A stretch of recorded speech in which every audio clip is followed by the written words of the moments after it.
در مؤسسه تحصیلات میانی مومه رقم 3 جمع‌آمدی تنتنوی بخشیده به روز دانش و درس صلح دایر گردید.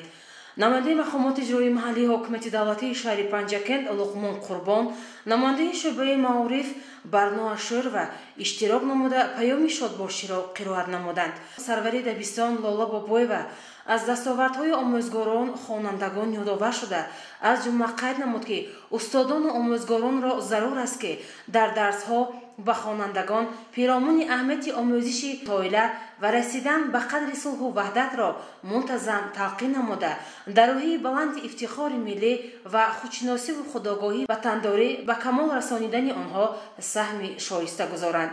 باعث خرسندی است که روز دانش و درس صلح مساله با اشتراک و پیام شادباشی‌های اساسگذار صلح و وحدت ملی پیشوای ملت پرزیدنت جمهوری تاجیکستان جناب عالی محترم امام علی رحمان دایر می‌گردد. پس از صدا دادن زنگ اول همگان به شنیدن پیام شادباشی سرور دولت جمع آمدند.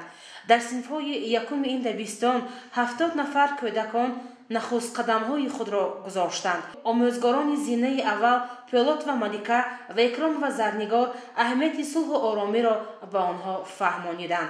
بچه‌ها روز سیزدهم روز دانش درس صلح می‌باشد. ما روز اول می‌دانیم که درس صلح رو گذاشتیم. بچه‌ها صلح چیست؟ صلح این آزادی